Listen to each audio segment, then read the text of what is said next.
I'm Davis Gendra. I'm Justice Burkett. And today we're here to find out, is Action Jackson the greatest movie ever made?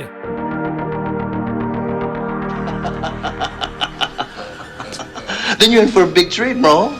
Because it's hot dog time. Welcome to the greatest movie ever made, the show where we watch a movie and tell you if it's the greatest movie ever made. I think about every 15 episodes, you just do one at super speed. I feel like this has happened before. And it's Really? happened. Yeah. I definitely know on the Little Shop of Horrors episode with Kelsey Hantz, you started the episode on hyperspeed. Okay. I distinctly remember that because I remember calling it out at the time and Kelsey Hantz laughing about it. Just trying to keep things varied. Yeah. Well, also, this is an action movie. This is high octane. Yeah. It makes sense to start with a bang. I guess so. As it were. This movie starts with a bang. You just sort of hit record and then I just freestyle. And we do that for 90 minutes or 2 hours or 2.5 hours. That's right. And That's then, podcasting, baby. then it's over and then we go home. You think we planned this at all? No. A movie that is barely plan what movie we're going to watch next week. Yeah, that's true. I haven't told you what we're watching next week yet. A movie that is so thoroughly entertaining, compellingly watching, and it's the only thing that matters in the world. That was, I got a couple of the words in there mumbled, but that's okay. That's fine. I was spilling beer on myself while you were doing that. I'm David Skendera, joined as always by my co-host, and I didn't think of a man who knows the sound that a man makes when his balls gets cut off.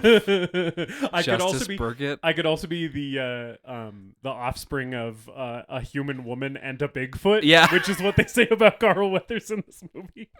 That a Bigfoot molested his mother and that he's their mutant offspring, which is fucking insane.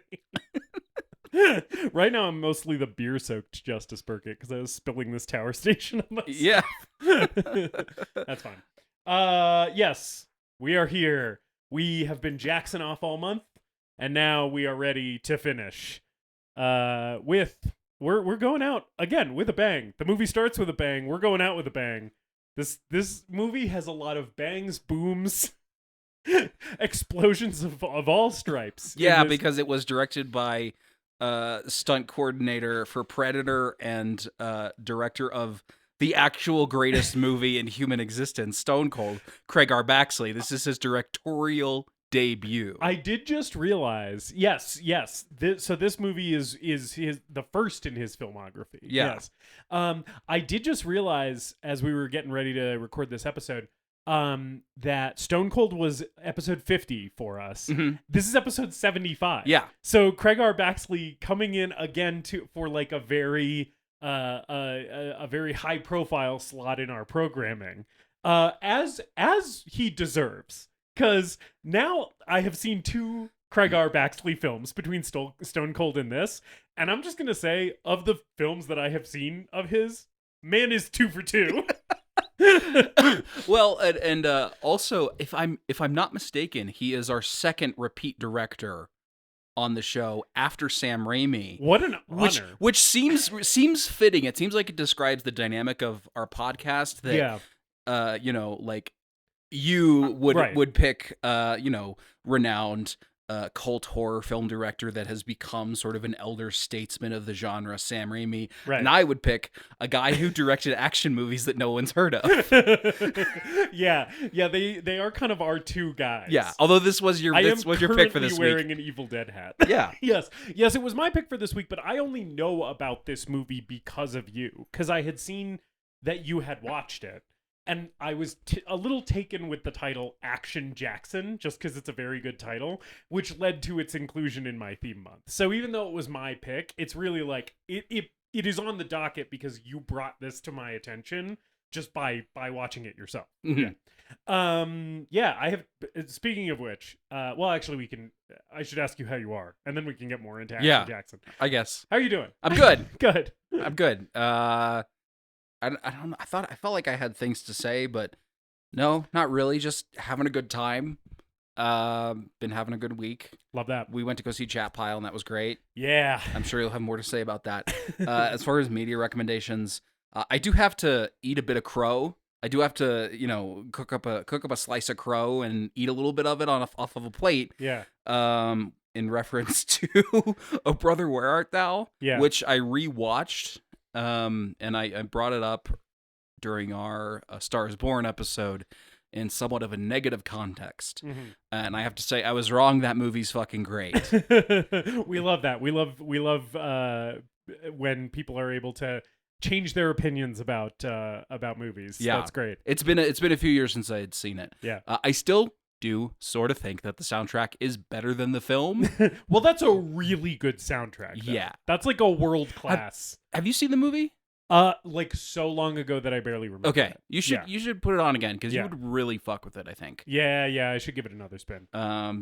Yeah, that's my recommendation, I think. Hell yeah. How about you? How are you doing? How's unemployment going? Has Elon Musk received your application for Doge yet?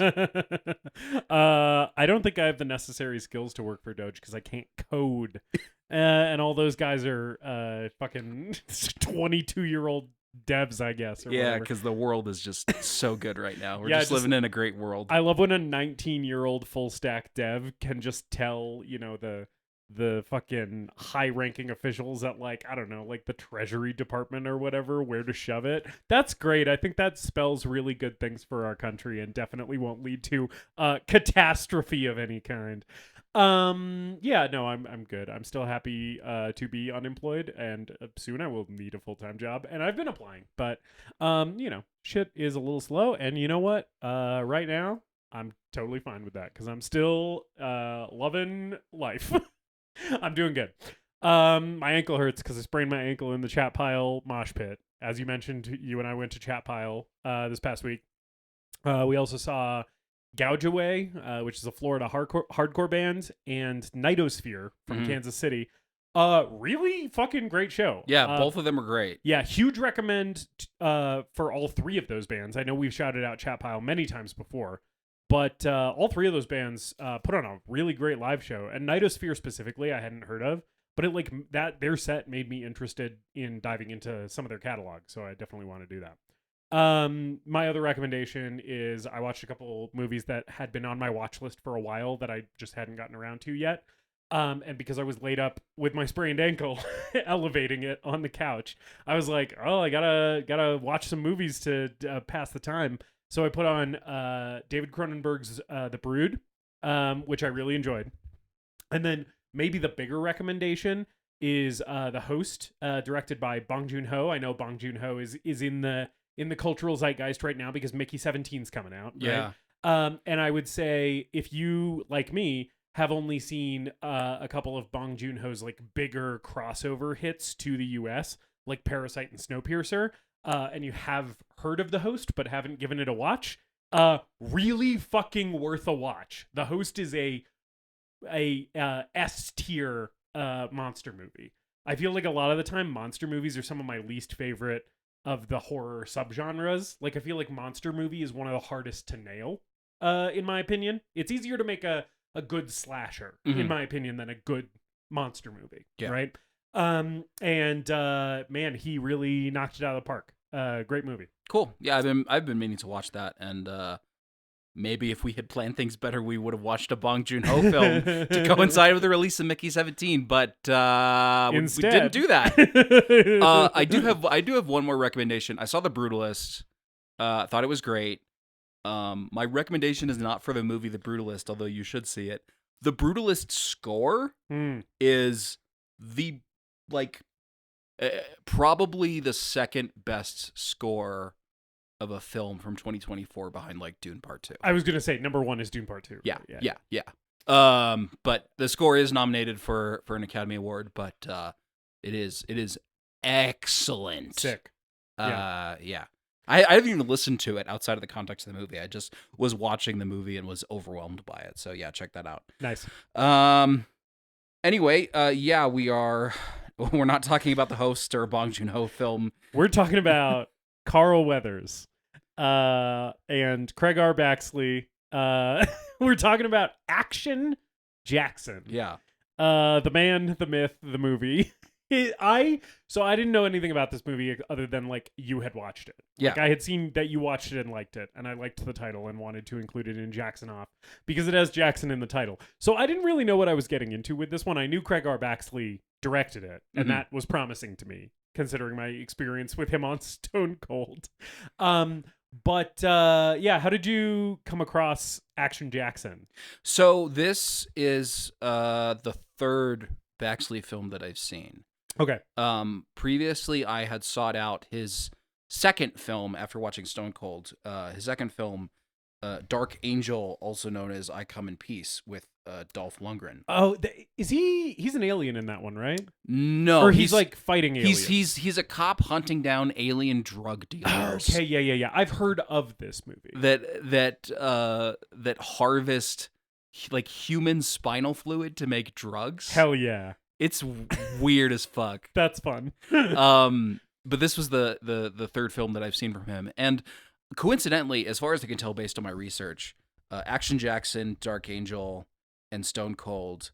I don't like calling it Dark Angel because I Come in Peace is a better title, because the line of that movie is I come in peace, and then Dolph goes, and you go in pieces, asshole. Those three are his only theatrical films, I think. Yeah. I think after Stone Cold, he goes to made for TV and made for, direct-to-video films. Yeah. So the first time I watched this was last August, the week before we recorded our Stone Cold episode. Oh, nice. In lead up, because I just wanted to see it. I had it on my shelf, and I wanted to get a sense of the Craigar Baxley oeuvre. Yes. Before we did our Stone Cold episode. Yes. So it was a joy and a pleasure to return to this film for this week. Yes. Action Jackson. There's not that much that we can say in terms of like background or trivia, because I imagine neither of us know very much. Well, this was Carl Weathers' idea. It was. He was a fan of blaxploitation films. Yeah. Wanted to star in one and wanted to develop one. And it came about on the set of Predator. He talked to producer Joel Silver. Yeah. About putting this together. And then Baxley was brought on board. I think Shane Black did an early pass at the script. I don't believe he's credited, but that's another Predator. This movie is, as I said in my short little letterbox review, this is the final boss of 80s That Guy movies. Yes. Because every That Guy from the 80s is in this. So there's multiple actors from Predator. You have the Shane Black connection, multiple actors from Die Hard. Yes, when Devereaux White fucking appeared on screen, basically playing the same character that he plays in Die Hard. He's basically just Argyle again in this movie. And I was like, I had to pause the movie and Google. I was like, is that Devereaux White? Because or is this just a Devereaux White type? And I was like, no, that's him. And he's basically just also Argyle in this movie. It's insane. the guy from Hans Gruber's team that impersonates the doorman. Yes, is like one of the heavies at the end of the movie. Or he's in the kill squad that's throughout the movie. He is, and I was like, didn't John McClane already deal with this guy? What's he doing here? It's awesome. There's a lot of Die Hard vibes in this movie, in a lot of ways, but it's like. In that way where it's also just like very late 80s action movie. The tropes are very well established. Yeah. We're just like doing the thing. Yeah. Yeah. This definitely feels like it is sort of doing the loose cannon cop who doesn't play by the rules. Oh yeah. Lethal Weapon thing kind of on 10 in a similar way to Stone Cold. Yes. We'll talk about which film does it better, I think. Yeah. But at this point, the tropes are well established. Carl Weathers had hoped this would become a series, and it didn't. Yeah. I think it was made for like $8 million. It made back like $20 million at the box office. A modest success. But reviews weren't terribly great. This didn't really take off, and I think Carl Weathers as a leading man never really took off. Yeah, which is interesting. I say interesting because I sort of don't get what people objected to. Like, I was reading some of the critical response to this movie, and I think Roger Ebert said that like Carl Weathers like didn't have the star power, like the charisma to pull this movie off. And like I don't agree. I kind of think he does pull this off, and it's just weird to me it's weird to me that people saw Carl Weathers in like Predator and saw Carl Weathers in this movie and we're like, no, we're good on Carl Weathers, because I kind of think he nailed this, but maybe that's just me. I don't know.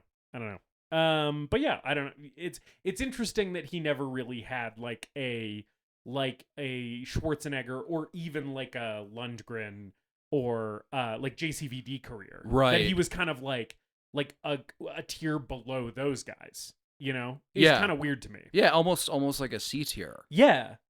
Which I don't get, because like to me, I get the charisma from him big time. Yeah. But yeah. Yeah. I mean, and I love him. I haven't even seen the Rocky movies, but I just love him eternally based on Predator. Yeah. And even when he fucking showed up in Mandalorian, and I didn't think he was great in the Mandalorian. Yeah. I was still just like, I'm just so fucking happy to see you here, Carl Weathers. He's fucking incredible in Rocky. Dearly departed Carl Weathers. Rocky of and course. Rocky too. Holy shit. I can't believe we lost that guy. Yeah. Man, it's truly a tragedy. We're losing so many legends. Yeah. But yeah, he fucking rocks in this movie. Also, now's as good a time for me to say this as any. He is serving so many goddamn looks in this movie. Carl Weathers looks fucking amazing in every outfit in this movie. I was losing my mind. Like, anytime they would cut to him wearing a new thing, I was like, how the fuck does he look even better than the last scene? When he goes to see Vanity singing in the club, and he's wearing the leather jacket with like the red like Henley shirt underneath it with all the buttons unbuttoned, I was just like, God damn. he looks fucking incredible. He's not shirtless all that often, but he is bursting out of that red shirt. Yeah. He looks as ripped, if not more ripped than Predator, I would say. He looks fucking insane in this movie. When they first introduce him, like, there's the reveal shot when the criminal passes out, but like the next thing you see him doing is, I think, like bending over a desk and like pouring a cup of coffee or something, and just the side shot of him bent over wearing slacks and a button-down shirt with a tie. His lats are like struggling to explode out of this button-down shirt, and I was like, holy fucking shit, this man is enormous. Yeah, every shirt is like one size too small for him in this. It rocks. And you get why everybody talks about him like he's like a fucking cryptid. they're like, oh, Action Jackson, he's gonna fucking like destroy your ass. He's going to like tear a new hole in you. Right? To this when they're freaking out the criminal, right? Biff Tannen and the other cop are freaking out. Yes. And he's like, there was a guy who ran into him whose two testicles receded into his body, and they had to get a surgery to get it removed. I like these two cops. They're the one guy is like Cornwald or something. I don't remember his name. But the two main cops in the movie. I like them. I like their banter.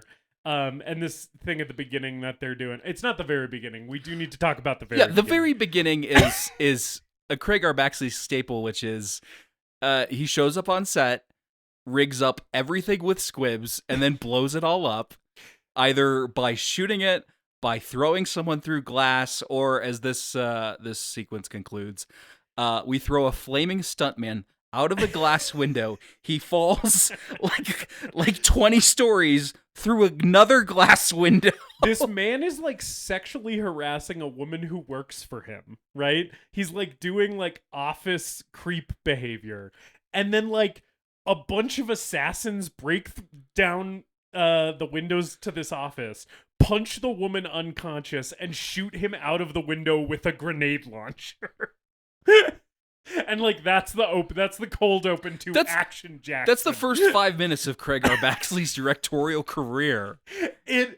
I just like when that flaming dummy was I think in some shots it's just a guy. Yeah, I think it's a mix of stuntman and dummy. But when that flaming dude was flying out of that window in slow motion, then he like drops down like into a restaurant where people are eating. I was just like, welcome back to the show, Mr. Baxley. It is a delight to have you with us again. We used to make goddamn movies. It's such a gorgeous opening to a movie. Yeah. And I don't really think you ever get full context on who that guy was. If you do, it's sort of vague. This movie has a similar arc to Stone Cold. Yes. Where every few minutes, the most ridiculous thing you've ever seen happens. And the plot is sort of nonsensical bullshit to just get us to all of these crazy set pieces. Right, it's like Craig T. Nelson is killing guys who work for the Auto Workers Union because vague power grab. Yeah, power grab. He has a car that he's putting out, but it's sort of implied at the end that like he'll just kill anyone in his way to get to be like the president or something. Yeah. Or the guy who controls the president. Yeah, it's weird and vague, and it's just there so we can watch Carl Weathers beat the shit out of people. I think the difference between this and Stone Cold for me is that Stone Cold, every 5 minutes in Stone Cold, insane bullshit is happening. Yeah. I think in this, the average is maybe more like every 10 minutes. Yes, because this movie takes more time for us to like just ogle Carl Weathers, Vanity, Sharon Stone. Yeah. There's a lot more moments in this movie where we're just like pausing for some boobs. Which doesn't happen as much in Stone Cold. No, yeah, the boobs in Stone Cold are very forceful and just like in your face, like jump scares, and they. Yeah. This has more of a sense of like trying to be It has kind of one foot in the over the top self parody angle of Stone Cold, and in actually sort of trying to be like a police procedural. Yeah. Film, which ultimately like, I think is. An interesting thing that he kind of started here, trying to like play it a little bit straight, but also go like really balls to the wall and like over the top with everything. And then like as he evolved as a director, he went more towards the satire direction and less towards the like, I'm gonna go legit, and make like real action movies. He was like, no, I'm gonna make the biggest, dumbest, most ridiculous action movies possible. Yeah. Mm-hmm. But you're right. I think you're right. I think he does start here kind of balancing both things. Yeah. Yeah. Anyway, yeah. So the opening is insane, and then like they pick up these two cops who I like pick up this criminal, and we're building up Action Jackson immediately. Yeah, this criminal who, by the way, is a purse thief who steals the purse, tries to steal a purse from this big woman, and then she just like beats the shit out of him with this purse, and it is fucking hilarious. There's like a lot of moments like that in this movie where like some tough person thinks that they have one over on the like random citizen that they're dealing with, and it's like, no, turns out this person knows kung fu. Like, I do think this movie, another comparison with this and Stone Cold, I think there is more intentional comedy in this. Yes. Where some of the comedic moments in Stone Cold are sort of unintentional or just sort of coming about as a result of how over the top everything is. Right. But there are like legit jokes in this. I think this movie's kind of funny, which is why when you said Shane Black maybe took a pass at the script and has an uncredited like kind of writing contribution here, I was like, that makes a lot of sense to me, because so many of the quips, like Carl Weathers is spewing so many one-liners in this movie, and like so much of the banter between the two cops, the kind of like comedy duo of cops, is very Shane Black-y, like quippy banter. There's the one moment where when we're introduced to these two cops, one of them's giving the other one shit. Like the one guy is talking about like, oh, like I had a huge fuck party at my place last night or whatever. And then the other guy's like, the last pussy that was in your apartment was when your mom helped you move in. They should call your apartment the House of Wax. Which I thought was really funny. But like that to me reads as like that like quippy, bantery, ball busting, like Shane Black type stuff. Yeah. Yeah. But it also does have a similar like Stone Cold vibe to the dialogue, where it's just some of these lines are just fucking sentences that have never been put together in the English language before. Yeah. Yeah, so the cops pick up this this purse thief. They take him to the station. And then and then Biff Tannen starts harassing this sex worker. He starts sexually harassing a sex worker who's like being booked. Yeah. Which is fucking insane. And she kicks him in the nuts, and we get the Craig R. Baxley under the legs nut shot. It's so good. I was like pumping my fist on the couch when that happened. I was like, fuck yes. Yeah, and then like pandemonium breaks loose because the criminal who's getting who they grab, the purse snatcher, like uses this as an opportunity to try to escape, and like there's the whole chase through the police station, and then he like ends up basically like face planting into Sergeant Jericho Jackson's desk and looks up, and there's a great character reveal shot of Action Jackson. It's a great shot of Carl Weathers just kind of looking down disapprovingly, being like, the fuck, you spilled my coffee, right? Yeah. And this guy just fucking faints. The fainting gag with him is pretty stupid. It was also making me laugh. Right. Yeah, Action Jackson's real name is Jericho Jackson. That's such a cool name. Maybe the only character in movie history whose real name is cooler than his nickname. Also, Carl Weathers is a fucking badass name. That's a great fucking name. What a great name. But yeah, Jericho Jackson, Sergeant Jericho Jackson. We find out from Police Commissioner Bill Motherfucking Duke. Welcome to the show. One of the best to ever do it. Bill Duke. The absolute legend. Truly one of the greatest of all time, Bill Duke, in this movie. Yeah, we learn from the police commissioner in the scene that like shortly follows this, that basically like Jericho Jackson is a sergeant now. He used to be a lieutenant. He got demoted because, you know, he's not like other cops. He's a little rough around the edges. He likes to bend those rules. We've seen this stuff before. Sure. You know? Bill Duke sort of kind of dialing it back for this role. Yeah, I think. I like it though. Yeah. I like that he's kind of like playing this, because he's the stuffy police commissioner who's like trying to rein in like the loose cannon, which is Carl Weathers. I kind of like that Bill Duke is like playing this a little bit like reserved, you know? But like so much of it is just like his physical presence. Like I think he can rein it in, and still have the authority and the power that he needs, because he's fucking Bill Duke. He's 6'4". He's fucking enormous. Like, you have him standing next to Carl Weathers, and Carl Weathers looks like a normal sized dude. And I think so much of it is just his physicality, and just like he gives so many good looks in this movie. Oh yeah, he's an excellent eye actor. Like, yeah. He just puts so much intensity behind his eyes. You can just totally, like, anytime he gives like a withering look to Carl Weathers, you're just like, man, if Bill Duke looked at me like that, I would fucking crawl into a hole. He's awesome. Yeah.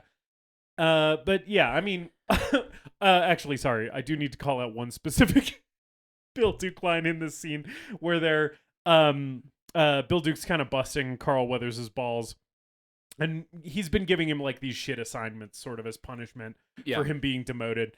And he says that he needs him to go to like the city naming their like Man of the Year ceremony on his behalf, and he says, "I have forgotten that tonight is my wife's Parcheesi night." And just the way Bill Duke delivers that line, I was just like, no notes, sir. Absolute brilliance.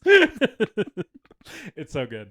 Yeah, so Action Jackson has to like go to this fucking little gala thing. Yeah, for Peter Delaplane, played by Craig T. Nelson, who's this local Detroit business magnate. Yes. Yes, much like RoboCop, this movie takes place in a crumbling, crime-ridden Detroit. And has a climax in the steel mill. Yes. Yeah. And the backstory is like Action Jackson just has like a hate boner for this guy. Yeah. Because he has a piece of shit drug addict, like I think rapist son. Yeah, that, like Jackson put away. Yeah, his son is like no good. His son's bad news. Yeah. And Jackson put him away, and that's why he got demoted. Is because he basically like went after this super powerful, super influential businessman's kid, right? And ended up getting penalized for it. Right. Yeah. So he like double has a grudge against this guy because on the one hand his son's a piece of shit, and on the other hand this guy retaliated when he went after his son. So he's basically just like has it out for him. Yeah. So he goes to the event and we meet Sharon Stone. Yes. An early Sharon Stone role. Yes. Sharon Stone looks almost normal in this movie. It's very interesting seeing her look in this movie where I'm like, oh, this is pre-90s Sharon Stone. This is kind of before Hollywood realized that this woman looks like a Greek goddess, you know? And like the way that she's costumed and like her haircut in this movie, I was like, I can almost buy that this is just like a lady, you know? Not so much in the gala scene where she's wearing the dress and has her hair up and everything. But like later when she goes to Action Jackson for help, when she overhears like the conversation and they're just like hanging out at like the bar or whatever, where she's talking to him. I was like, oh, Sharon Stone, like in a flannel or whatever, just like with her hair looking regular, like in this little bob cut. I was like, this almost looks like a woman that you would see somewhere other than a Hollywood production. This doesn't quite look like, 90s, like Paul Verhoeven. We're crossing and uncrossing our legs and making every man in the world pause, rewind, pause. She's also acting relatively normal in this. Like she's not a crazy, insane. No, this is woman. very like regular mode Sharon Stone. Yeah, which was kind of nice to see. Yeah, yeah, and she's excellent in this. To the point where this movie sort of has a thing where so Craig T. Nelson is married to Sharon Stone. Yeah. And then Vanity is, I don't remember the character's name. I basically everyone in my notes is listed by their actor name. Their actor names, yeah. Vanity is his mistress. Yes, Vanity is, oh, sorry, I'm on the wrong movie. I forgot I was on the Letterboxd page for Rocky because we were talking about Carl Weathers. Vanity's name in the movie is Sydney. Sydney Ash. Okay. Yes, Sid. At a point, Sharon Stone dies, and then Vanity sort of becomes the female lead of the film. Yeah. And when that happened, I was like, once we get along into the like Carl Weathers and Vanity hanging out portion of the movie, I was like, I miss Sharon Stone. I was feeling that too. Vanity got a Golden Raspberry nomination for this movie for Worst Actress, which I think is rude. I don't think she's as good as Sharon Stone in this movie. I think she's okay in this movie. I think Vanity's all right in this movie. And I think the Golden Raspberry was like a little too far. I think the Razzies in general are a little, like, as I've grown up, I've been like, I don't know that we need that sort of negativity. No, the Razzies are lame. Yeah. Yeah. It's stupid to look for reasons to hate things. Yeah. I don't think Vanity was deserving of that. However, I do think she sort of sucks in this. Okay. All right. I'm not. There's a few caveats. She's playing a drug addict. Right. She was also confessed later on that she was actually struggling with addiction at the time. Right. So I don't want to like kick her while she's down. Right. But she's kind of the worst thing in the movie for me. I would say she's the worst leading performance in this movie. Or the worst major performance in this movie. But I think even then, I still think she's okay. Like, there are moments where she was really working for me, and then moments where I was like, all right, But I think when you're acting alongside Carl Weathers and Craig T. Nelson and Bill Duke and Sharon Stone, if you're only okay, you're gonna be the weak link in the cast. Yeah. But I like there are moments of her performance that I really liked in this movie. But I was feeling the thing that you were talking about, where when Sharon Stone died, I was like, that's all the Sharon Stone we get? Yeah. Like, she's kind of barely in the movie, which was a little bit of a problem for me. I was like, I really think there was more juice with this character. What I really wanted it to turn into was Carl Weathers juggling both of the women, right? Because it's like, Craig T. Nelson has both of these ladies. He's married to the one. He's got the affair with the other one. And I kind of really wanted Carl Weathers to flip both ladies and then kind of be balancing like a love triangle while also going up against Craig T. Nelson. And then like maybe Sharon Stone's a little bit of a femme fatale and maybe she like turns on him towards the end or something. Like I feel like there was just more juice that we didn't really get to use. Yeah, I'd agree. I think there was probably more that we could have done with that character.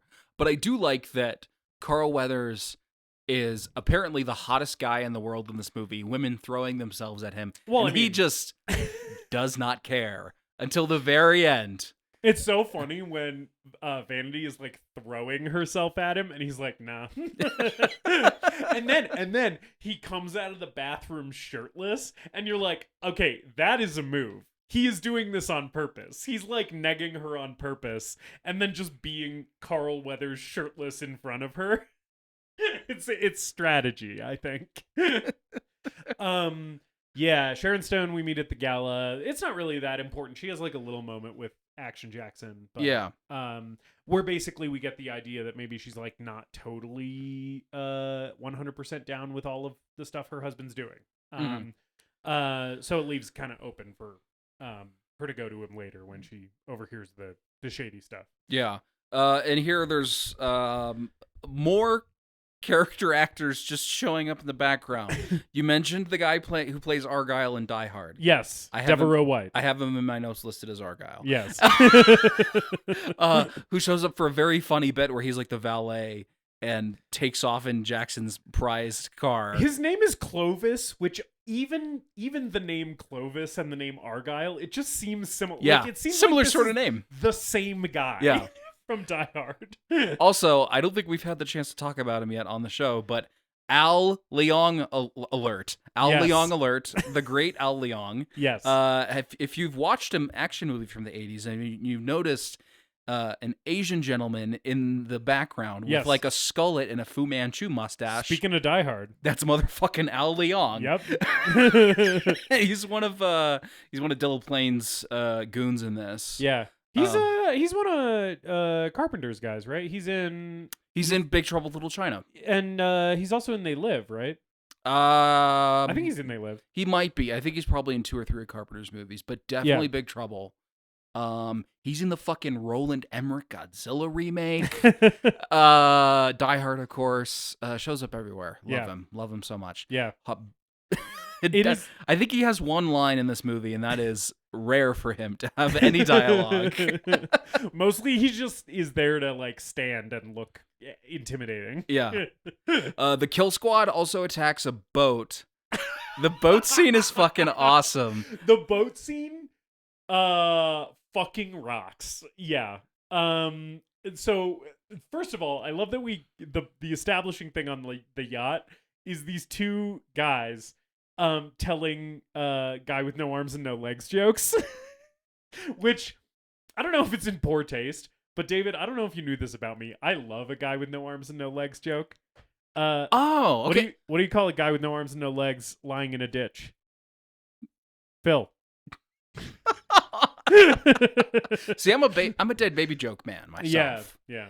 And I think I didn't realize there was such a wealth of guys with no arms and no legs jokes, other than like the Matt, Bob, Art, which are all in this sequence. In this movie. I like these two guys. Just like the one guy just keeps telling the jokes, and the other guy just keeps saying the punchlines. It's very funny, and I love the captain of the yacht or whatever being like, "Hey, fucking stop jerking off! Like, get back to work or whatever." And then one of these guys just gets shot by a fucking arrow.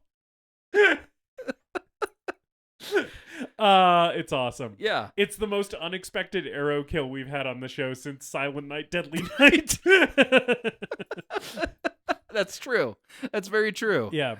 And I love how this caps off with the captain gets a suitcase bomb handcuffed to his wrist. Yeah. And it flips open and he watches the timer count down. Oh, I also love that this captain is like taking a phone call right before this happens. And this is just like a primo, like late 80s action movie, fat guy scumbag yelling on the telephone. Where like right before these guys bust in and handcuff a bomb to his wrist, he's like, who am I talking to? I thought you were the best security in the fucking business. Get the fuck out of here. What are you talking about? Like, he's just, I don't know what's going on this phone call, but this guy is like losing an argument. And then he stares directly down the barrel of the camera and goes, "No!" and then explodes after getting a suitcase bomb handcuffed to his wrist. And it rocks. This boat explodes like 3 times because like they hold on the shot on the water of all the assassins like rowing away in their little rowboat, and the boat explodes and then explodes more and then explodes even more. Because it's a Craig R. Baxley picture, baby. We're going to get our money's worth. Gonna kill people and blow shit up. Yeah. It's awesome. I really like that boat explosion. Yeah, it's rad. And again, like I think every 10 or 15 minutes or so, something insane happens. And there are parts of this movie that lose me a bit. And then whenever that happens, something nuts happens. I'm just back in. Reel you back in. Yeah. I do wish we got more of the assassins in this. Yes, they're called the Invisible Men. Yeah. Do they even say that in the movie? They know they're credited that way. I think they say it one time. Okay. But they say that they're the Invisible Men for the line is crazy, and I'm not going to be able to say it verbatim. But the line is something like, they call them the Invisible Men for their almost satanic ability to like appear undetected or some shit, is like the way they're described in the movie, which is fucking crazy. And they just kind of gloss over it. But I was just like, wait, are they like supernatural? Like, what are we talking about? Why are we bringing up like that they're like borderline satanic? Like, and the other thing is, the movie makes a concerted effort to keep them out of focus and keep them in shadows for most of the movie until the very end, which I do think is fun. Yeah, that is fun.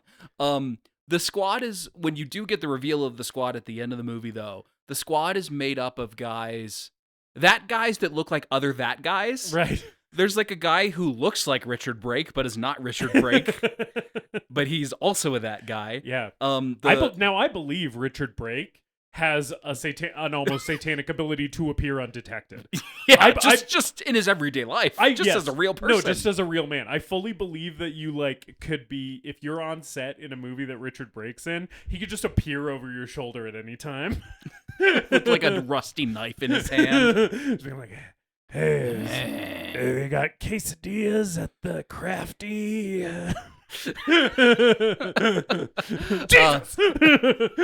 The long hair guy that's sort of fulfilling the like the Carl role from Die Hard. Yeah. Or the long hair European guys.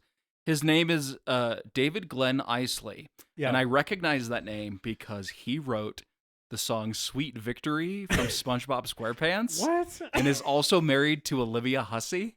What?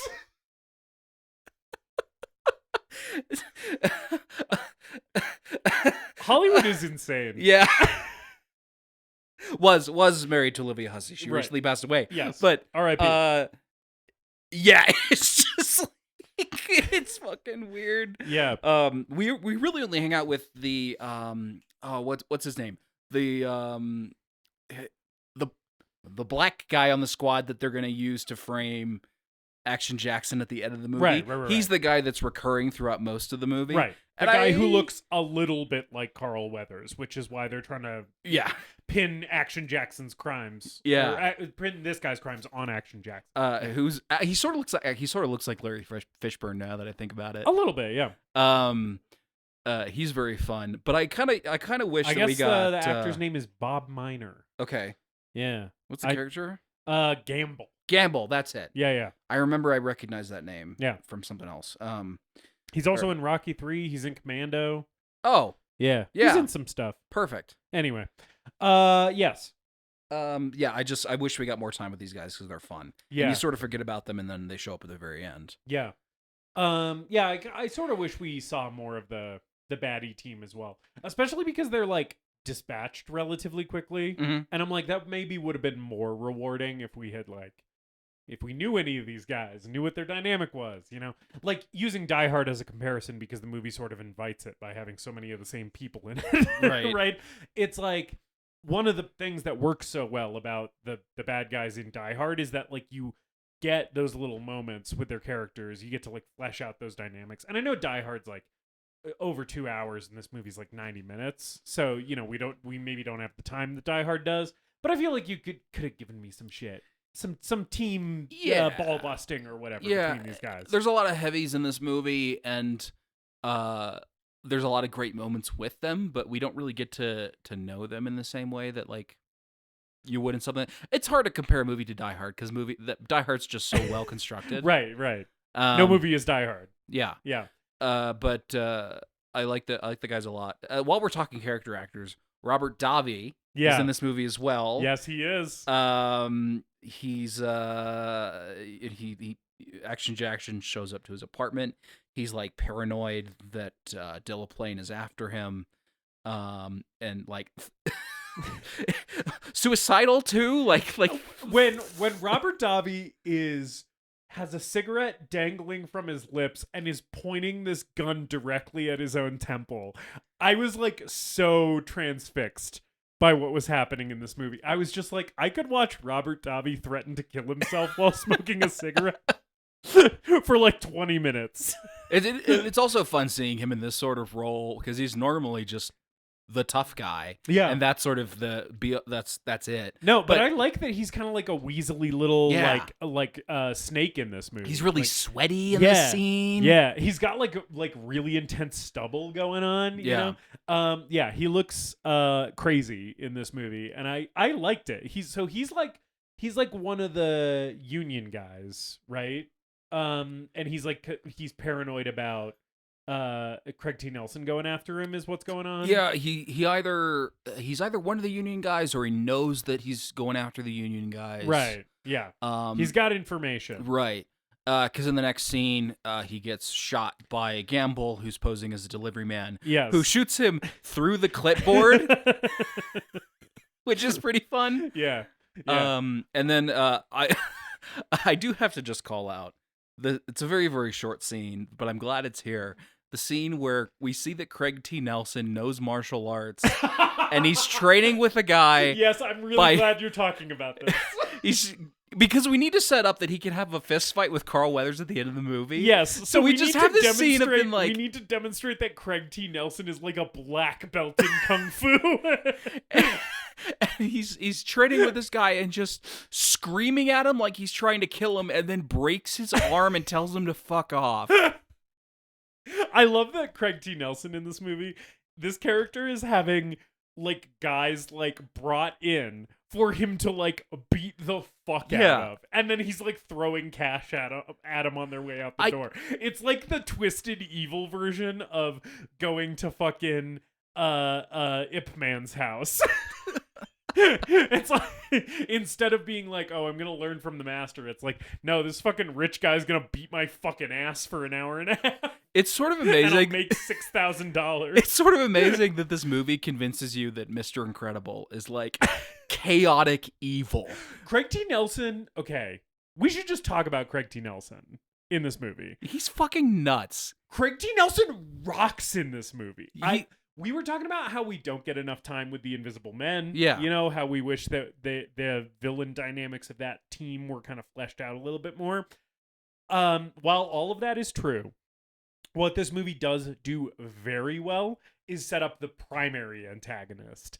Craig T. Nelson gets a lot of time to just be evil and chew a little bit of scenery in this movie, and I think he fucking nails it. I think he's so good in this movie. Yeah. He is there. There's the scene where we basically have set up that he's having an affair with Vanity, who's like a singer, right? She sings at like a club. Also, it's funny when she says, "I was expecting a standing ovation," and he says, "You've got one," and I'm pretty sure he's just talking about a boner. But like later when we see him take her home to his apartment, he's like, I heard these were a girl's best friend, and he opens a jewelry box, and you expect it to be like a diamond necklace, and it's a fucking needle full of heroin. Yeah.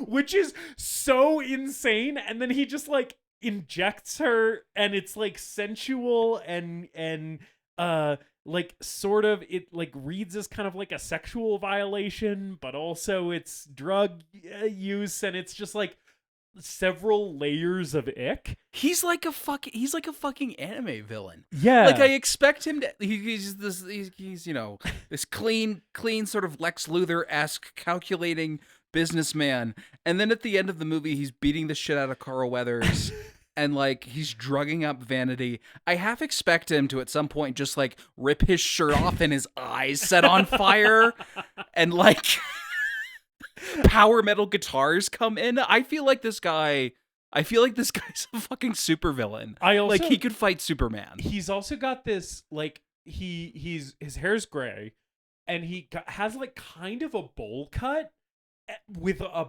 very prominent bald spot that you see several times in the movie showing through on the back of his head, and I'm like, that is, talk about satanic. That is some demonic shit. That fucking bald spot in the middle of that fucking gray bowl cut, it looks very upsetting.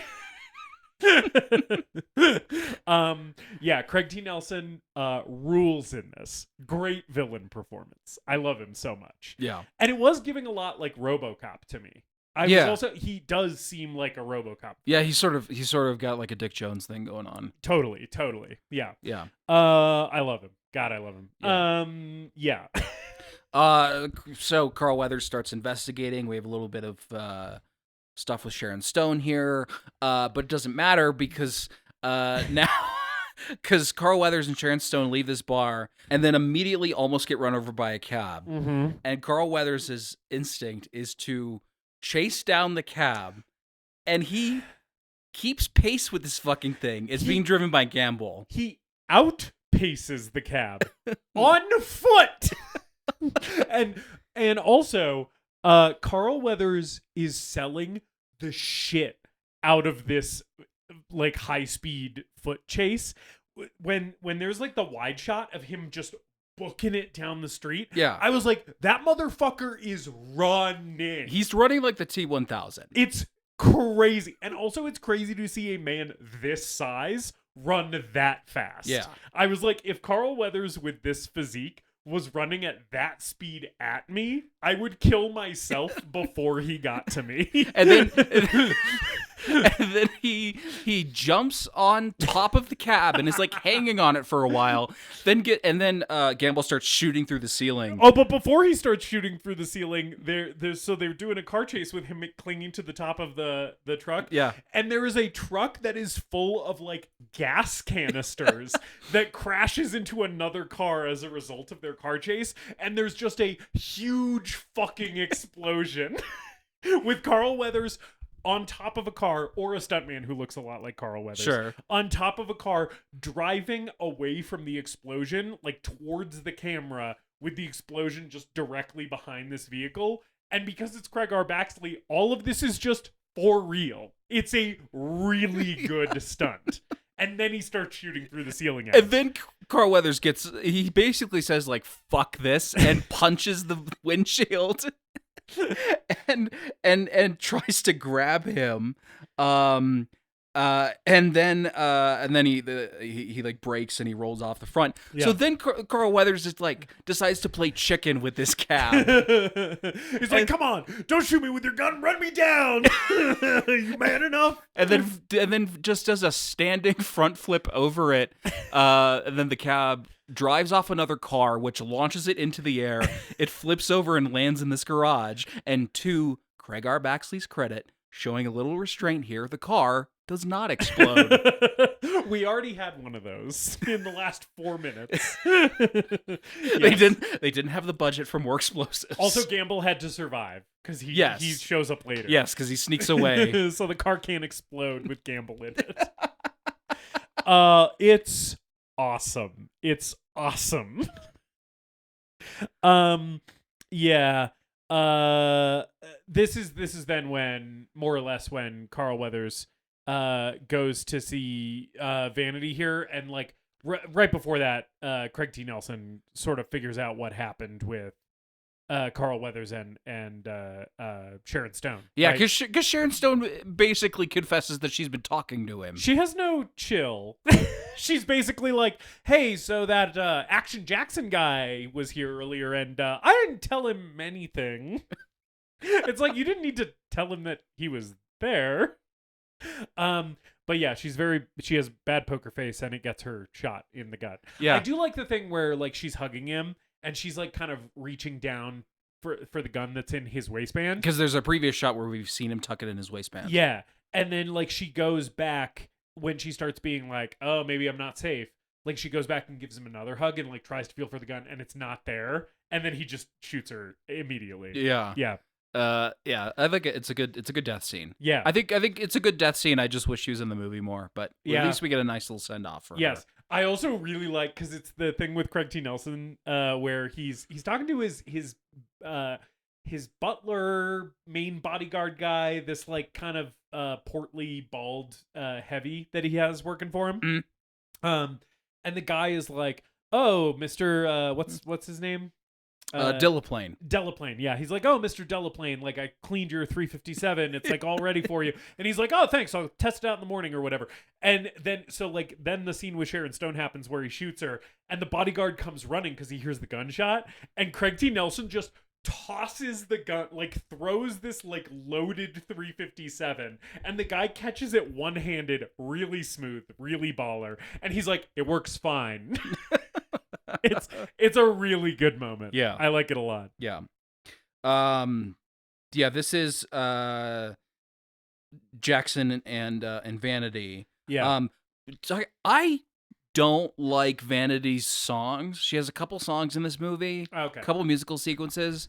They sort of don't work for me. They worked for me all right. Carl Weathers is selling the shit out of it though. Like you can tell he's like into her. I really like when they cut from Vanity singing to Carl Weathers, and he's gonna like bop into the beat. He's like, "Oh yeah, I'm getting down with this." Yeah, the big smile on his face. Yeah. And again, this is the scene where he's wearing that red Henley with that leather jacket over it. I also like, so after the performance, he wants to talk to her. Mm-hmm. He knows at this point that she has an association with Delaplane, which is why he's going after her.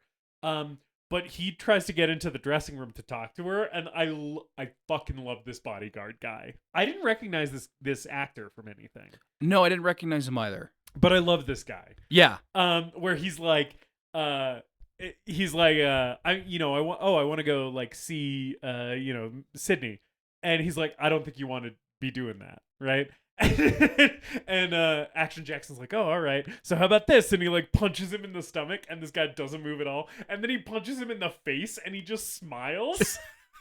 and then he's like, I suppose if I do that again, you're gonna put me through that wall over there. And he's like, yeah, I suppose I would, but I won't like doing that. It goes against my Muslim beliefs. It's just such a good exchange. This is really when like I realized like, oh, Baxley's trying to make something funny here. Yes. Like he's actually going for something that is more comedic it's than an his action later comedy. work. Yeah, and yeah. it really works. I love this little scene. I love the back and forth that these guys have. I love that this bodyguard guy, ends up being like a recurring character for the rest of it, because I thought this was going to be a one-off gag with the two of them, and then when he came back later, I was like, oh fuck! Yeah, because the end of this, the final set piece of this movie has all of the black characters who were not villains showing up for the final showdown. It's awesome. Yeah. It rocks. Yeah. But yeah, so ultimately to get into the dressing room, he just body slams this dude through the door, and his head hits the edge of a table, and he's out like a light. and then Carl Weathers is like, hey, so I like broke down the door to your dressing room. You want to like get out of here? And Vanity's like, all right. Yeah, this sort of begins the Carl Weathers and Vanity show portion of the film, which again, I think Vanity really drags this part down for me. And also it's just like, it's a lot of going from location to location. Yeah. And it loses a bit of that structure, but there's still fun stuff here. Like They go home, and she answers the phone, and the phone fucking blows up. And then they stop at a motel run by a character who's an ex-boxer named Kid Sable. Yeah. And we were talking about like who has the most gravelly voice in A Star Is Born. Oh yeah. This guy can out-gravel any of them. Yes. This guy. Oh, well, his name. I looked up his name because he's another character actor. Yeah. Whoever this actor is who plays Kid Sable he has one of the best voices I've ever heard. He's like, also he's like, it's one of the best voices I've ever heard. He's also almost impossible to understand. Oh yeah, Chino Fats Williams. Chino Fats Williams. Fats is his nickname. Great fucking name. But yeah, he's like, hey, you wanna run me there? Hey, Action Jackson, it's good to see you, man. right? And I'm like, pardon me? One more time. Come again, sir? Come again? I didn't quite get that. But I love this performance. I love this guy. This man's diet has consisted of whiskey and cigarettes for the last 45 years. Yeah, he was a professional boxer who retired to become a professional cigarette smoker. It's like I used to box. Now my thing is mainly menthols. Yeah, I love this performance. I love this guy. Mm-hmm. Love a hotel proprietor in a 80s movie. Was sort of giving me Basket Case vibes a little bit. Especially a shitty hotel. In Basket Case. In this case, Action Jackson has a quite shitty hotel in it. Yeah. There's a point where he's like, I run a respectable establishment here. I'm like, no, you do not, sir. Yeah, that was, I think, the thing that was giving me Basket Case vibes. Because I feel like that guy is always like, hey, this is a real business. And I'm like, sir, you run a flop house? Yeah. There's some stuff in the Vanity and Carl Weathers bit that I do like. A thing that I do think is a weakness, though, like to kind of circle back on what you were talking about, with her drug use, it does get a little Reagan War on Drugs / after school specially on the whole thing, where it's like, drugs are bad, you don't need that, you're a beautiful artist, is sort of like the vibe that's happening. Mm-hmm. And I'm like, I appreciate like a message about overcoming addiction. That's fine. The way that it is treated in the movie is a little bit like After School Specially, where it's like, just say no, kids, is sort of the vibe to it. And I was like, I feel like we could treat this with a little bit more nuance. Yeah, her character is also really underwritten, which is not rare for a female character in an 80s movie by any means. No, especially an action movie. But that on top of her just always being like begging for another fix. Like, she does that like fucking a dozen times in this movie. Yeah. And I know that's the writing and not the acting, but I don't think the acting is doing the writing any favors either. I think the reverse is true too, which lends me to be a little charitable to Vanity, where I'm like, you're giving an okay performance with a pretty underwritten character. Yeah. You know, which is better than a bad performance of an underwritten character. I think she's doing something with it, but not as much as some of the other folks in this movie are. Yeah, I mean, I agree this portion of the movie is kind of the least interesting. Yeah. Right? It's basically just them, her learning to trust him, her kind of like partnering with him a little bit more to take down Delaplane. Yeah, some flirtatious banter and stuff in the hotel. Yeah. I do like the part where she has been basically throwing herself at him, and he's like, this is when he's like shirtless and he comes out of the shower. I do like that she's like, oh, it's nothing I haven't seen before, or whatever. Like, you guys all look the same before he comes out of the shower. And then he comes out and he looks like Carl Weathers, and immediately she's like silenced. She's just like, oh, fuck, I'm sorry, I didn't realize what I was getting into. But she says, like, you have to either be queer or a cop, because he hasn't been, taking the bait when she's been making moves on him. And he goes, I'm not queer.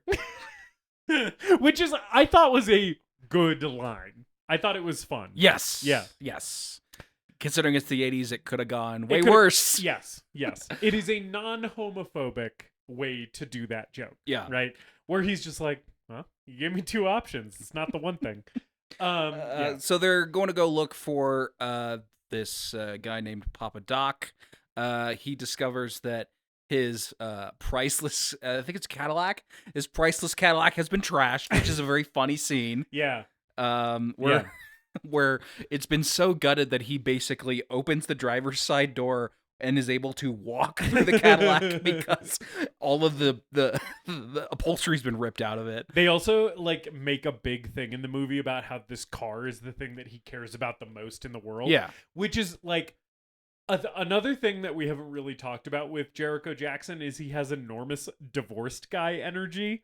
We find out later that his wife left him after the whole thing with Delaplane's son and him getting demoted or whatever. Yeah. And like I feel like the Cadillac being like his primary thing in this life that he cares about is just huge divorced dude energy. where he's like, Megan left and took the kids. All I have left is this Cadillac. It's just me and my caddy against the world, baby. Yeah. So he goes looking for a guy named Papa Doc and goes to this bar, and Papa Doc's nuts are pickling in a jar in a closet. And then Carl Weathers gets threatened by these guys. This is another one of those moments where every 10 minutes or so the movie just does something that you have never seen before. Yeah. In a motion picture. The best shit in the world.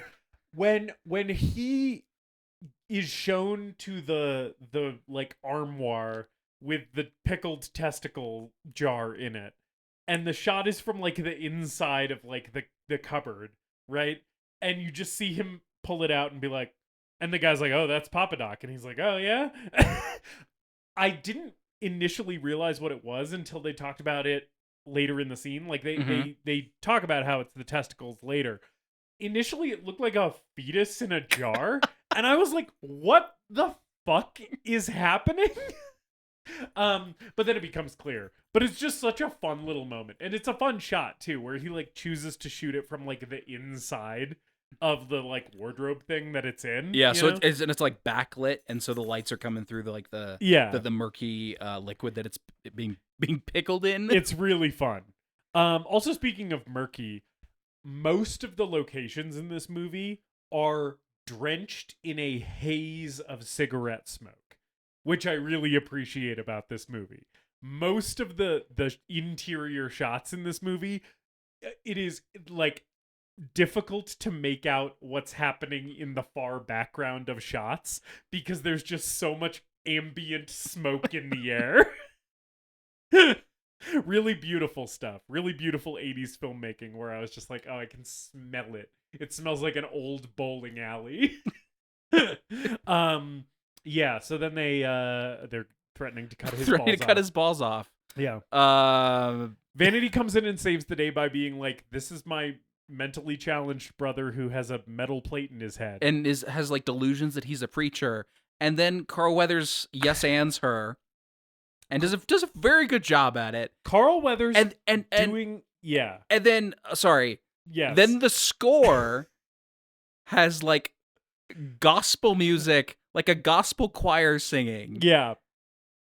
And then Carl Weathers starts beating the shit out of him after he's thrown them off enough. Carl Weathers doing when he's yes-anding and doing this big tent revival preacher like thing. A firebrand preacher. I was like, I need to see a movie where Carl Weathers is like a big tent revival preacher. Like, I want to see the movie, and unfortunately that's now impossible because he's dearly departed. But I was like, man, what I would give to transport myself to the alternate universe where Carl Weathers starred in like some drama about like some kind of lascivious, like sexual thing going on at like a big tent revival in the deep south, right? And he's the preacher who's like secretly like hitting it on the sly and like, cheating on his wife or something. I could just see this like elevated drama that he's at the center of, and I was like, I think he could nail it. Yeah.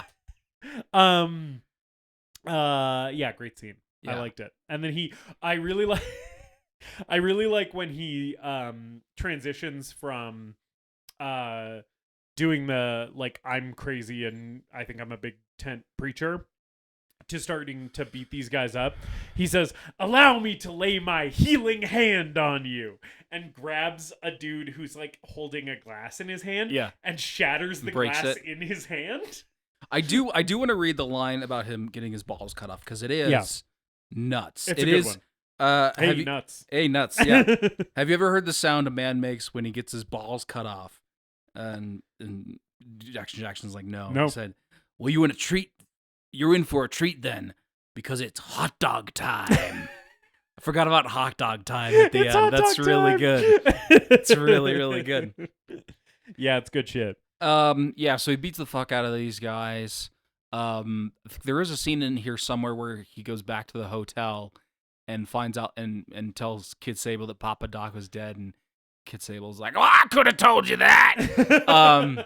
He goes. It is very funny that like they do this whole side quest, and then Kid Sable's like, "Bro, just ask me next time." Yeah. Like, so I think Kid Sable sends him to go meet this hairdresser for information. Yes. Who is one of in a movie full of great bit players and great that guys. Yes. She's sort of the MVP of this movie. Yes. Yeah. I believe the character's name is Dee. Played by Armelia McQueen. Yes. I love Dee. Dee fucking rocks. I love that she's like giving him like a rejuvenating mask or whatever. She like works at a beauty parlor. Mm-hmm. And she's just like telling him all the shit he needs to know. She's just like, "Oh baby, I got the information. Like, don't worry about it. You sit back and relax. I'm going to tell you all of the setup for the third act of this movie." She rocks. And the dialogue's really like flowery and elegant. It sort of has this like 40s film noir vibe to it, and she delivers it perfectly with she's got I think she even has a cigarette in her hands with like the holder on it. Yeah. Excellent little scene. Yeah. Dee's amazing. Dee's we love great. Dee. Fucking so good. Yeah. Also, like a thing that has happened in the movie at this point is also Action Jackson has been framed for Sharon Stone's murder. Like basically, Craig T. Nelson like puts her body like in his apartment or something. So also like the cops are like looking for him while all this is going down. Yeah. Yeah. I think at this point he goes back to the hotel and finds that Vanity is trying to get drugs from the guy who plays Billy in Predator. Because this movie just has half of the cast of Predator in it. Yeah. Baxley was basically on set during Predator and was like, "Hey, if I ever like direct a movie, I can count on you guys, right?" Yeah. He just like got all their numbers. But he didn't get Jesse Ventura's number or Schwarzenegger's number. I think he got Schwarzenegger's number, and Schwarzenegger was like, "I'm very busy, I'm sorry." "Craig, I'm sorry, I can't do it." Sorry. "I have no time, Craig." I'm a little surprised Ventura didn't call him up, though. "Hey, Craig, I'd love to be in your movie, you know?" And that's not a good Ventura. I don't have a good... Craig. Yeah, I can't do the Minnesota thing that was going on. Yeah. Hey, Craig. We'll work on that. Work on that for our Predator episode. Or we should do Running Man. Fuck. We were talking about movies that we need to coordinate with other big releases this year. Yeah. Apparently, the Running Man remake is coming out this year. So we need to do Running Man. That'd be a good place to hone our Jesse Ventura. Yeah. We got to work on a Jesse Ventura before our Running Man episode. Yeah. And so he dispatches of Billy from Predator. And this is happening simultaneously while Biff Tannen and the other cop that we've sort of been checking in with throughout the movie come across him. They're on the second floor. He throws him through a window because people are flying through glass in this window in this movie so many times. Yeah. And he doesn't fall down. He throws him into the next building across the alley. Yes. And then jumps down into the alley because the cops are chasing him and steals their police car. That was another moment where I was screaming and pumping my fist into the air, was when he threw this dude from one building into another building. I couldn't believe it. I don't think I've seen that in an action movie before. I was just like, oh, you can do that? You don't just need to throw him out the window? You can throw him, like, into a neighboring building. It rocked. Yeah. And then I like the cops like think about chasing him for a little bit. They're like, and they try and like commandeer that lady's car. They're like, "Hey, police, we're taking your car." And she's like hell you are. Yeah, it's good. Yeah. It's good. Jackson finds out the teleplane is trying to kill the heads of the auto unions and replace him. Yeah. They do this convoluted thing where Vanity runs into one of the guys that's working for him. Yeah. She leads him to the steel mill, and Weathers gets the information out of him. But it basically realizes it's a setup, and Delaplane and the assassin squad and all of his goons are there. They all followed him there. Yeah. Yeah. And then like there's the big villain monologue with Craig T. Nelson. Yeah. Where he has Carl Weathers like chained up, shirtless in the steel mill, and is like doing his whole villain thing where he's like, "I'm not gonna be the president. I'm gonna be the man behind the throne, calling all the shots. And you know, this is bigger than the auto workers union. This is about power. You know." This is where Carl Weathers, another scene where Carl Weathers is shirtless. One of the few scenes in this movie where he's shirtless. And he's just flexing those pecs and those biceps. Yeah. As he's chained up. When Craig T. Nelson is like talking about Vanity, and he's like, "Before I kill her, I'm gonna fuck her one more time," or whatever he says. He's just being really gross. And Carl Weathers flexes his bicep directly in Craig T. Nelson's face. And Craig T. Nelson's like, "You shouldn't wear your heart on your sleeve," and like taps the bicep. Really good moment. Yeah. I liked it a lot. So they start threatening him with this this torch or something, and then yes, then the canonically Muslim bodyguard of Vanity shows back up and just starts fucking kicking ass and taking names. This guy starts fucking like taking out the Invisible Men goons here. He descends from above like Batman and just fucking lands on one of these guys. And previously they've established this guy's like 270 pounds, which he looks a lot heavier than that. He does, yeah. But he just kills a man by crushing him with his body weight. Yeah. And it's excellent. Yeah. He's beating the shit out of these dudes. Action Jackson gets free and starts also wailing on these guys. Yeah. The fight with them versus the Invisible Men, I do really like all the choreography in this sequence. Like all of the action in this sequence is like very good. One of my complaints about this movie is as much as there are multiple action sequences in this movie, and each action sequence is like balls to the wall, great Craig R. Baxley stuff. I kind of wish there was like a little bit more of it in the movie. Like I feel like we take too many breaks maybe, but this sequence really fucking solid stuff. They're all good. All the action in this movie is fucking great. And there's so many insane over the top high moments. It lacks an extended action set piece. I think that's what I'm missing. Yeah. And the closest we get to it is the end when Carl Weathers, spoiler alert, drives a car into a man's mansion and then up to the second floor to have a fist fight with him, which is a sight to behold. It's as ladies awesome and gentlemen. as it sounds. But it doesn't quite have anything that's really extended and elaborate and has a lot of moving parts to it, and it's just like it's a lot of little like spurts of action throughout the movie. Yeah. I think the choreo's all good, but the only thing in this scene that I like more than the choreo is when he says "chill out" before setting a man on fire. Just want to back up. Yeah. Says "chill out" and then sets him on fire. with the torch that he was tortured with earlier, and the guy like looks down at like this gas can that he's holding and then blows up. It's good. Awesome. It's really good. And we're just actually lighting a dude on fire. Like the effect is clearly like just a guy on fire. I also fucking love right after that when he shoots the guy with the grenade launcher, because there's been the dude who has the grenade launcher for the whole movie, and he's been kind of like the main heavy. Yeah, he gets killed last, and Action Jackson says, "How do you like your ribs?" and fucking shoots this dude with a grenade, and he just like goes up like a fucking torch. And then it match cuts to barbecued ribs at Delaplane's party. It's so on a grill. awesome. It's so awesome. Yeah, that's fucking good movies, man. Yeah. Good movie. Yeah.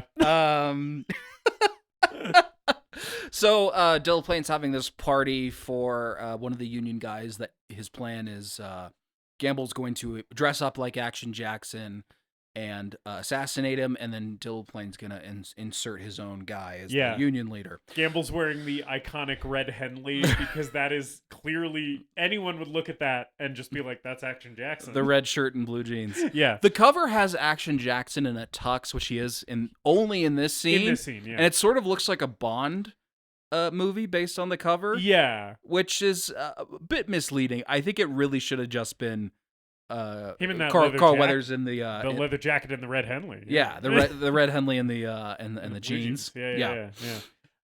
He does look great in this tux in this last scene, though. Oh yeah, of course he does. I was like, when he shows up at this party and he's in the suit, I was just like, damn. Yeah. Sorry, I didn't expect to be this horny for Carl Weathers when we were doing this movie. I was a little surprised, but I understand it. He looks great. Yeah, so they're at Delaplane's party. The plan here is, for the one guy to get assassinated and for them to pin it on Action Jackson. But Jackson's hip to the plan. Mm-hmm. So he comes in, like, basically knowing that he has to take out the guy who's going to kill the Union president guy. And the guy starts going up to give a speech or whatever.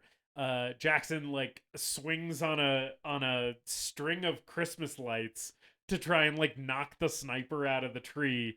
And the, like, Christmas lights all start exploding and electrocute the shit out of Gamble. Oh, we also get a really great electrocution during the steel mill fight, too. Yeah. Where a guy gets kicked into, like, some just, like, vague machinery, vague electronic machinery, and gets electrocuted for, like, 20 straight seconds. It does rock. But then Gamble falls onto a fence and gets impaled. Yes. Which is pretty cool. I like the little horror moment where Action Jackson starts walking away and Gamble like reaches out and is like and Jackson's like, what the fuck? All right, I guess that guy's dead. I'm gonna move on. But yeah, like there's like a little like Michael Myers like coming back from the dead moment with that guy for a second, which I appreciated. Yeah, so then like the party kind of just like devolves into mayhem or whatever. Yeah. And like you said, like all the characters like Kid Sable and Vanity's bodyguard and everybody, they're all like helping Action Jackson I think the purse thief from earlier is there too. He is there too. Yeah. Jackson strong-armed him into coming. Yeah. Unfortunately, I don't think we see any more Devereaux White. We only see him as the valet. Yeah, that's what I was thinking. And I was like, I would have loved if Devereaux White had showed back up and done some like Argyle shit here at the end, maybe run someone down with a car. But it turns out that's actually Carl Weathers' job in this movie. Yes. We get Kid Sable fighting Al Leong, which is awesome. Yeah, it is really cool. And then one of the cops shoots Al Leong. And I love Kid Sable turning around. Yeah. And the cop being like, hey, you're Kid Sable, aren't you? Because he was like a famous boxer. Yeah. Yeah. But then Vanity's upstairs, and Craig T. Nelson has a gun to her head. He's also going to inject her with, like, a lethal dose of heroin or something, I guess. Yeah, because he's just a fucking monster. Yeah. Action Jackson decides to steal the Delaplane's car that he's been promoting the release of. Yeah. It looks like a sports car, looks like a fucking Ferrari. Yeah. He drives it through the mansion, up the stairs, onto the second floor. Yeah. The stunt driving here is fucking insane because like it's like the thing at the end of Stone Cold where they're riding motorcycles through like the state capitol or whatever. It's like there is no way for them to have filmed this car driving up a flight of stairs except for them to actually just drive a car up a flight of stairs. Like, they just did it for real. Yeah, and it seems like it's probably on a set, like it's a more controlled environment than actually driving motorcycles through the state capitol in Stone Cold. But it's so good. It's so cool. It's so cool. I love when he drives the car into the bedroom where Craig T. Nelson is. Like, Craig T. Nelson, like, kind of looks through or he hears the car coming and is like, oh shit. And then the car just, like, busts down the door. It's so fucking good. Yeah. And then they have a fist fight as men. They have a shootout, and then Craig T. Nelson puts the gun down. Yeah. And is basically like, come on, Yeah. mano a mano. And I love Craig T. Nelson's whole, like, this whole moment where he's basically like, come on. He's just like, it's primo scumbag shit. And then he's screaming every time he throws a punch. Yeah. Like, he's just screaming his fucking head off. Yeah. And then somewhere in here, Carl Weathers gets the gun back. Yeah. And blows a hole through his chest. And it's they both get their guns back, and they shoot at the same time. Yeah. And Craig T. Nelson, like, wings Carl Weathers, but Carl Weathers, like, blows a hole, like, straight through his heart, basically. And you get a great squib. Yeah. It's awesome. The squibs in this movie, in general, are great. Yeah. Yeah. Because it's Craig R. Baxley film. Baxley. And in maybe something that's a little bit different from Stone Cold, the wall squibs and the stuff that's exploding, the glass and everything like that, is all really well done too. Like in the opening scene in the office building where they throw the flaming guy out of the window. There's like the desk is getting blown apart, and like mugs and picture frames and shit's exploding. Like and of course here when he's driving the car through the house, like shit's crumbling all around and the staircase is like collapsing and shit. It's all great. It's awesome.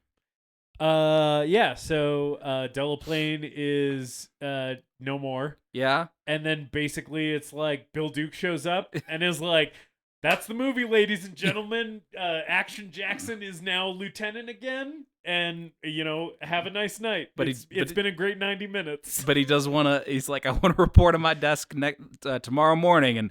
And Carl Weathers is like, oh, paperwork. Tomorrow morning? Yeah. And he's like, yes, Lieutenant. It's great. Yeah. And then Vanity and Carl Weathers kiss. Yeah. And end of movie. She says she's an ex-junkie. Yes. She quit cold turkey. You can have me on Thanksgiving. Any chance I could have you a little sooner? Yeah. Which is almost as bad as the final line of The World Is Not Enough, in which the main character, the main female lead of that movie, her name is Christmas Jones. Yeah. And there's a joke about, I thought Christmas only comes once a year. In that same ballpark of bad one-liners. And that's Action Jackson. And then over the credits we get Action Jackson theme song. Very fun original song for the movie. Yeah. That's Action Jackson. A fitting end to a month of Jackson off. Yes. We're going to rank Jacksons, but first we need to find out if this is the greatest movie ever made. Yes. David, is Action Jackson, directed by Craig R. Baxley, the greatest movie ever made? Justice. I'll just come out with it. The slightest of no's, I would say. All right. The very, very slight no. No by a hair. This is an excellent film. Yeah. This is a glorious, supremely fun slice of 80s action from one of the best to ever do it that does not get the credit that he deserves in Hollywood. An unsung hero of 80s action. A great performance from Carl Weathers, great performances from all of the bit players here. And then Vanity's in the movie too. I think what separates this, why this is a no and Stone Cold is a yes. Stone Cold is nothing but high points. Yeah. It is a movie consisting of nothing but high points. I sort of think it is a perfect movie. This has some low points to me. I think the 1 foot in a Lethal Weapon sequel and the 1 foot in the over the top B movie 80s action cheese doesn't always work. Yeah. But it is still really, really fun. There's just some low points for me. There's some slowness. The plot is so nonsensical. that I do wonder why we are spending so much time doing investigations and like police procedural stuff when we could be spending that time shooting and killing more people. You know? Yeah. But it's a really fucking good movie. Yeah. I just don't quite think it's the greatest movie ever made, but it comes with a very high recommendation. Yeah. Justice. Yes. Is Action Jackson the greatest movie ever made? David, I am going to agree with every single thing you said. I think you articulated my feelings on this movie almost exactly how I would have put them. But I'm also maybe a little bit more of a softie than you. I'm maybe a little bit more lenient than you in a lot of ways. So where you're giving this no by a hair, I'm going to give this yes by a hair. Okay. I think it is barely a yes. This is the greatest movie ever made, because I had so much fucking fun when this movie was firing on all cylinders that the little breaks that it took to be a little after school special about drugs, or to give us some horse shit about what Craig T. Nelson's whole plan was here, I was sort of like, all right, maybe this movie's losing me like the slightest bit, but I'm also just really amped for whatever I'm going to see next, And it I feel like it kept me in that state of just total joy and euphoria while I was watching it enough that I'm like, I'll give this one a pass, even though I do think it is less good than Stone Cold for all the reasons that you said, right? Because Stone Cold's all high points, and this movie has a lot of high points. Its highs are really high, but then there's kind of some filler in between. Yeah. Right? I think its highs rival Stone Cold. I agree. It is, but it is missing that extended action sequence. Totally.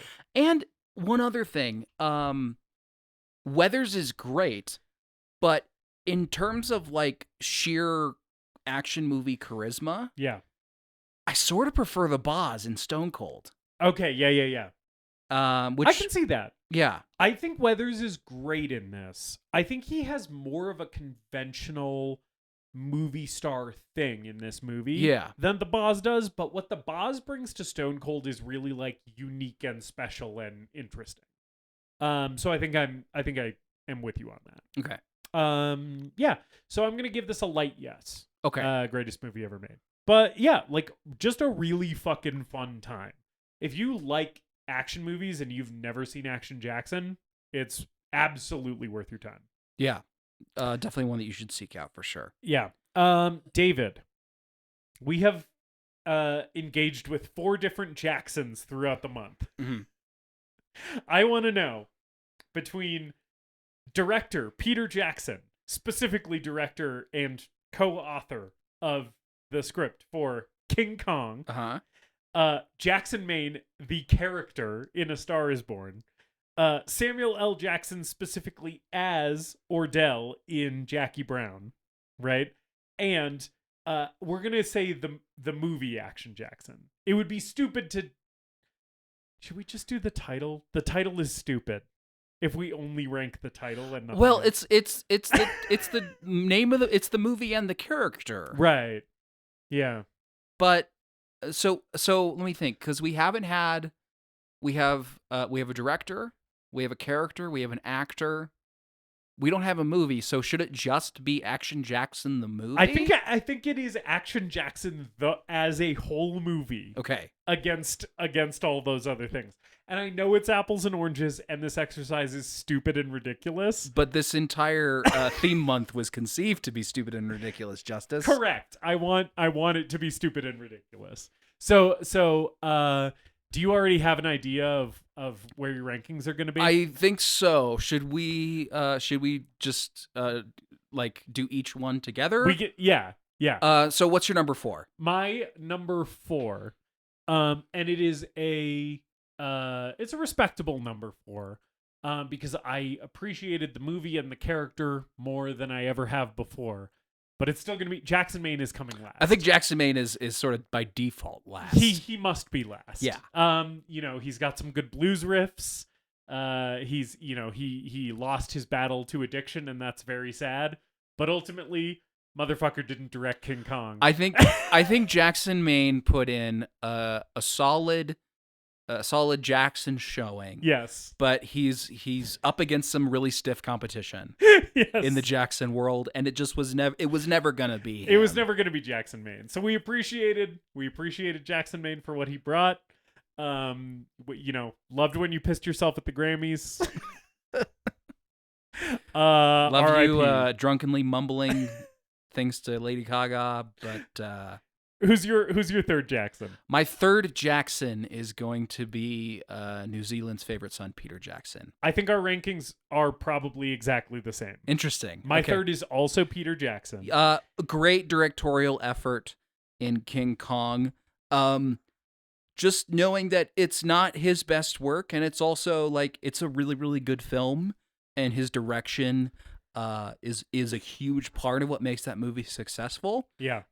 Also, just not one of the best directed films of all time. No, I think he has a real style that he is showcasing and evolving in that movie. In some good ways and some bad ways, right? We talked about how maybe some of his weaker tendencies as a director that would come to fruition in the Hobbit movies sort of make an appearance in that movie, but I also think it still has the Peter Jackson stylistic stamp on it that you want. And as a writer, there's some script issues in that movie as well. Yeah. I do think it's a pretty significant step up from our number 4. Yeah. But number 3 all the same. Yeah. What's your number 2? My number 2, this is going to be interesting to see if these are the same or different. My number 2 is Action Jackson. Action Jackson, great showing.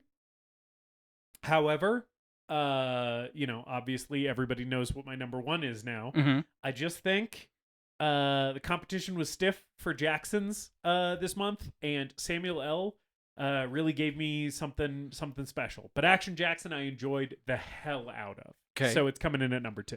This one was very close for me. I think my number 2 is going to be Samuel L. Oh, wow. An excellent performance as Ordell in Jackie Brown, and one that I have not appreciated as much as this last time that we watched it together. Really like a dark horse Samuel L. Jackson performance that more people should see. Really, it's backed up by Tarantino's writing. All really, really great stuff, but I don't think I have as much fun watching Samuel L. Jackson as Ordell as I do watching the entirety of Action Jackson, which is my number 1. Gotcha. It's a joy and a delight, despite all the flaws and what I said in my verdict. Also, I mean, we didn't count the character, but as a character, would have been great to see him in more movies. Yes. I think it's too bad this wasn't a franchise like Carl Weathers wanted it to be. Yeah. I would have watched every Action Jackson movie. Yeah, I would own the Arrow Video Action Jackson Blu-ray set with 10 hours of special features and interviews from every one of the cast. Yeah. And even though I ended up putting Samuel L. above Action Jackson, just very, very good movie. Yeah. But Samuel L. as Ordell in Jackie Brown is my number 1 because that, to me, was the performance where I was like, oh, Samuel L. Jackson is not just doing his thing in this movie. He's doing something really special. And it gave me more appreciation for him as an actor. Yeah. Seeing that performance. And I think it is really special, just not quite as special as watching a flaming stuntman get thrown out of a hotel room into a fucking glass roof. Fair enough. That was Jackson Off. Yes. Wonderful theme month. We're all done Jackson Off. I've given you a lot of shit about it, but I do think it was a very fun and creative theme month. Now we can clean ourselves up and wash off the sins of Jackson Off. Gotta get some tissues because we're all done Jackson Off. While we clean ourselves off, what are we going to be talking about next week, Dave? Yes. I actually don't know this. I specifically asked to pick the next movie after Jackson Off. And for me not to know what it was. Yes. So I want you to...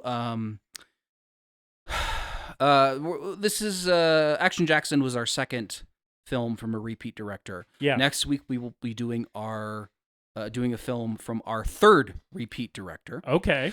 I want you to cast your mind back to December of 2023 when we first started the show. We did a podcast episode with our friend Val Moffat on a wonderful film called Twin Peaks Fire Walk with Me, directed by David Lynch. We're going back to Lynch Town? We're going back to Lynch. I want you to recall, if you may recall what happened on the Twin Peaks episode, there was a path laid before us, and you and Val sort of got on a tandem bicycle and rode off ahead. Yeah. And I sort of struggled behind on my tricycle with the broken wheels.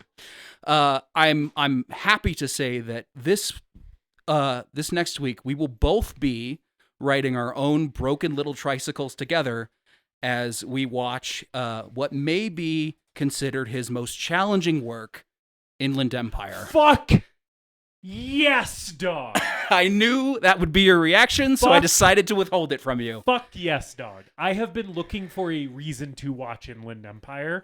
I have not seen Inland Empire. I have not seen it either. It is one of Lynch's... It's one of the few Lynch movies that I have not seen. There's not a lot of his that are gaps for me.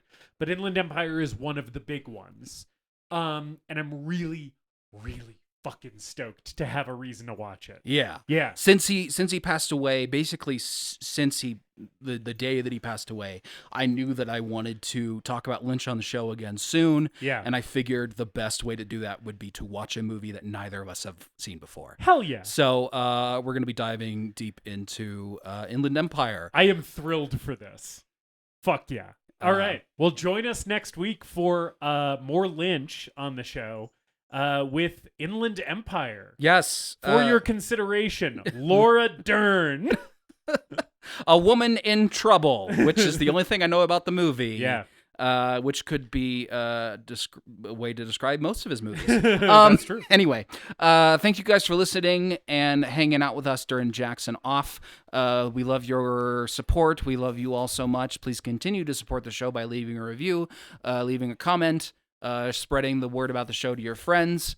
And until we see you next week for Inland Empire, as always, later, dipshits! We hope you enjoyed this episode of The Greatest Movie Ever Made. Please remember to leave us a rating and a review, and to subscribe to the show wherever you listen. We appreciate you supporting the show and spreading the word. Tell your friends to listen, tell your enemies to listen, tell your mom to listen. If your neighbor has an unsecured Bluetooth speaker, connect to it and play an episode. You can follow us on social media at TGMEM_podcast. And if you've got a movie that you want us to talk about, send us an email at thegreatestmoviepodcast@gmail.com.